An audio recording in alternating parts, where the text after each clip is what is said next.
Hi all, and welcome back to the Exactpro YouTube channel. We are at session 3 of the Python for Machine Learning Bootcamp video series. Today we'll look into non-primitive data types. These are complex data types that store a set of values of varying data types. The first one we'll discuss is a tuple. We use it for grouping data. Let's get right to it. In the first code cell, we see integer 2, string 2, and float 2.0. To join these three together, we need to enclose them in parentheses, so we can also store them in a variable. In this case, it's tuple underscore example. Let's display the variable and its type. As a result, we'll receive the same values, 2 as an integer, 2 as a string, and 2.0 as a float. With this, the data type is defined as a tuple. If we try to enclose just one number in parentheses, these will just be ignored, so we won't succeed in creating a tuple out of just one value. But it is technically possible. What we need to do in this case is type 3 followed by a comma. In this case, Python will see this data structure as a tuple and define the data type as a tuple. This tuple data can be accessed via the indexer. We have to keep in mind that in programming, indexing in such structures starts with a 0. So what this means is that if you want to access the first element, then you should indicate the index of 0. Let's say we have our tuple with the 3 values stored in it. And if we try to access its elements via square brackets or the indexer, then inside the brackets we're entering a specific number. The number will mean the index of the element in the tuple. Since the index of the element is 1, we'll receive the second element of the list. It's the string 2. So the integer 2 is indexed as 0, and the string 2 is indexed as 1, and the float 2 will be indexed as 2. Some data structures can be modified into others. One of these is a list. To make a tuple a list, we can call the list function and pass it the tuple as its input parameter. We can store it in a variable, in this case it's x, and we can now display it and find out its data type. We can see that now our values are enclosed in square brackets. This is specific to lists. If you see a number of values in square brackets, this means you're seeing a list. The difference between a list and a tuple consists in the fact that lists can be modified by adding values, taking values away, or changing them, while a tuple is immutable, which means not subject to change. We can create lists that look like the example that was output above. So we would list the values, let's say 2 and 3, and enclose them in square brackets. With this, you get a list. We've displayed the list. It is indeed the same thing we entered. It is a list. By accessing the values indexes, you can change the list values, as we've established earlier, and we cannot change tuple values. So we can decide that this 2 on our list, consisting of 2 and 3, will now accept a different value with a different data type, now to be a string. This will be its new value. After we display it, we will see the new value in place of the first value, whose index is 0. Apart from that, we can also read a specific value from the list, just the way we did with the tuple. We insert square brackets after the name of the list or the tuple, and then pass the required index in the brackets. In this case, the index is 0, so we're accessing the very first value. Since the value stored by the index is a string, the string we entered is being displayed. There's no difference between whether we display the list output with the display function or the print function. We can do either. But if you're coding in Jupyter notebooks, using display is preferable, while, as we've mentioned before, you're free to use print in other Python IDEs. That would be a more common function there. We are also capable of accessing a value via the index function, where the value being accessed is passed as the input parameter, and the output parameter is the index of that value. For our list, if we need to determine the index of value 3, we'll enter 3. We can see that the index of this value should be 1, and this is exactly what's being output. Let's now talk about what a method is. A method always works in the context of an object. Discussing what an object is outside the scope of this course. That's why, for the purposes of this bootcamp, we'll call it a variable. Let's say that there's a variable that stores some data, and in the context of this data, a function or a procedure is being called, so such functions or procedures are typically called methods. The input of a method is the same as the input of a function. So in relation to our list, we've called the index method that will be looking for number 3 in the respective variable. As we've discussed, lists can be subject to change, and we can add values to them using the append method. The input it requires is the value that needs to be appended to the list. For example, we've added 4 to our list. What we had is a list consisting of 2 and 3, and what we received is a list consisting of 2, 3, and 4. The appended value is always added at the end of the list. You can just as well remove list items using the remove method. This method will remove the first matching value from your list. So if we ask it to delete 3, it will go through the list until it finds a 3. So after removing the 3, we're left with 1, 4, and 3. Naturally, the second 3 remains on the list. A method you can apply to strings is called split. It allows one to split a single line of text into multiple lines. As a result, we receive a list of items whose values are strings as well. So basically, we've converted a string into a list of strings. Here you can see the output. The square brackets mean that it's a list. And the list features separate strings that used to be parts of a single string separated by spaces. The spaces themselves are not parts of the list. You can do the opposite. We can access a string, in this case a space, and ask it to join together all the values of the list. While doing it, we pass the name of the list as an argument to the join method. The list stores 2 values, and as a result, we get 1 string out of 2. They are now separated by a space. Here's our result, and we've recreated our string. So if you have a bunch of values that need to become part of a single string, the join method will help you do it. Another interesting data structure is a dictionary. If you find it inconvenient to access the list items via indexing, or if the order of values is less important to you, and what's more important is giving each value a meaningful name, then you can use dictionaries. To create or declare a dictionary, you will need to use curly braces, in which we will have to write 2 values separated by a comma, the key and the value that corresponds it. Name is the key. It should be enclosed in single quotes. It's not necessarily a string, it could be anything.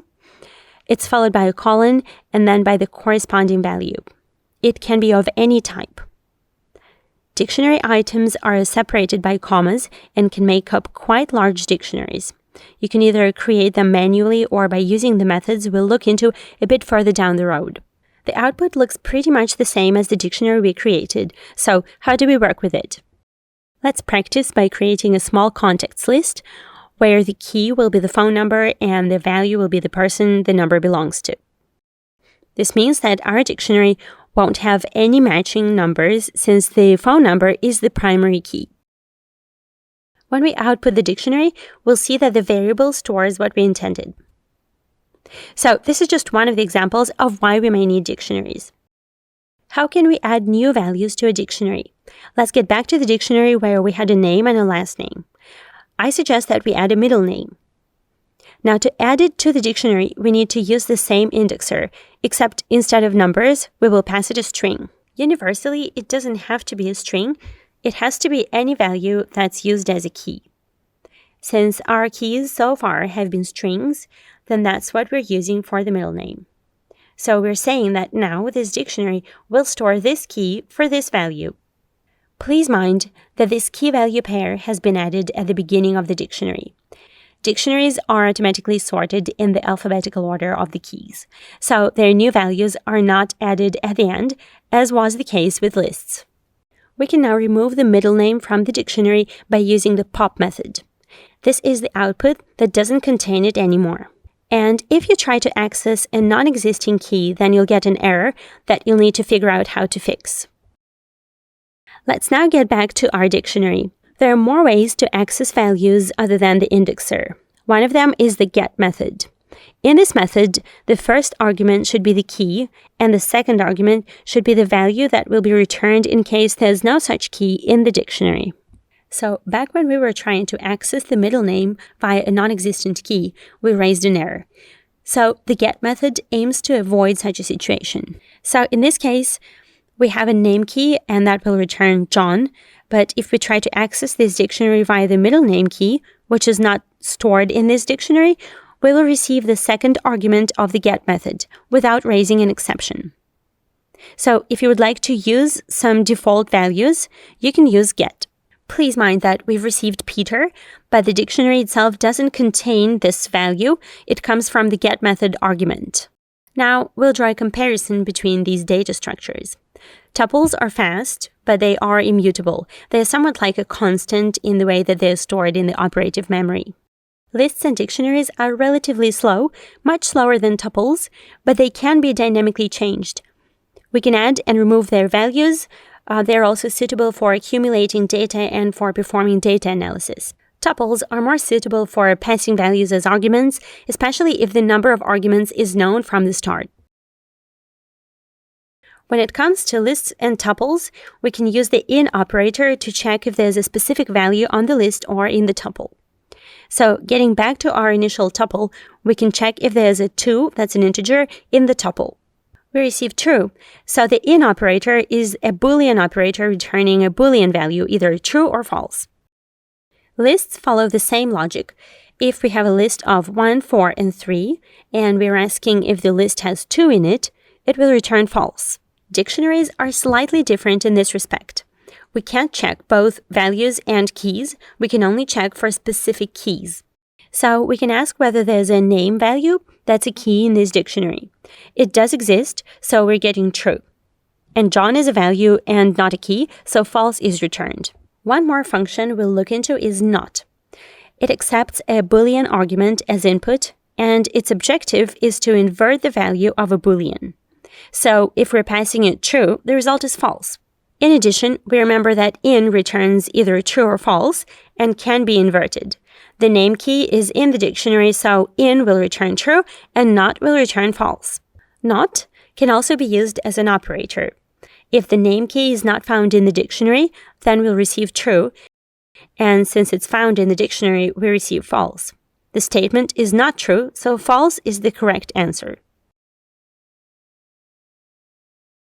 There are still some useful functions we haven't discussed.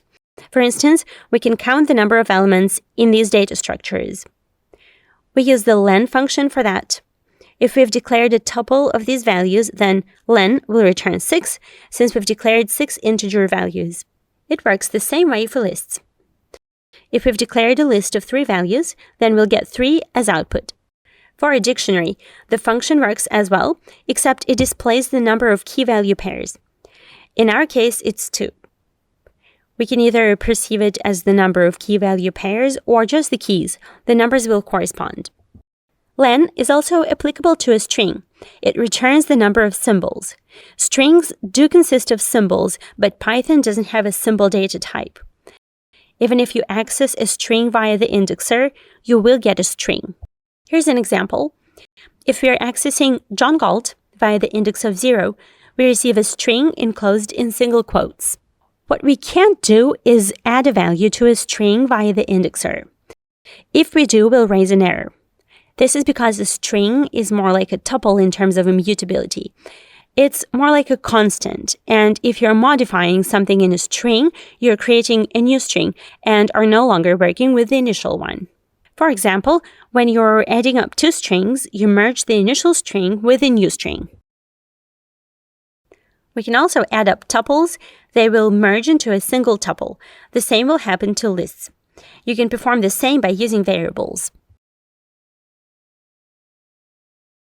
Let's say L1 stores 2 and 3, as displayed here. L2 stores 3 and 4. We then add L2 to L1 and store it in L2. So the tuples are now merged like so. And since at one point we stored the contents of L2 into L3, then L3 now stores the values of 3 and 4. A bit more on the not operator. It can be used together with the comparison operator. If 1 compared to 1 returns true, then not will invert true into false, and since the AND operator is used here, the expression will return false since its right part is false. Let's move on to sorting data. It's really useful. We can sort almost anything and the rules are very flexible. Here are some basic examples. Let's say we have a list here with strategically placed data. Let's take a look at it. The first two strings are almost the same. If such a thing happens, then in the sorting process, the shorter string will go first. Let's look at the list after passing it to the sorted function. 2 B's now precede 3 B's. They have switched places. In addition, regardless of the fact that the capital A symbol in the code table precedes the lowercase a shorter string precedes a longer string. And A precedes B in the alphabet, so the sorting starts with A. Let's try and sort integers. We had a list of 1, 4, and 3. We've sorted it and stored it into a variable. Essentially, we've redeclared our list as a sorted list. Thus, 143 turned into 134. As always, we've prepared homework to help you perfect your coding skills. You will need to start a new Google Colab and then look at this code and try to replicate it without making mistakes. After executing the code, you should get 55. If everything has worked out fine, congratulations, and if not, do let us know in the comments below and we'll see what might have gone wrong. The second task allows you to work with dictionaries. If you've done it correctly, you should get true. The third task lets you practice working with tuples. You're also provided with a reference answer that you can use to check your result. If you figured everything out, do let us know in the comments below. We'll really appreciate having your feedback. Remember to like the video if you find it helpful. Thank you for your attention, and I'll see you back here for session 4.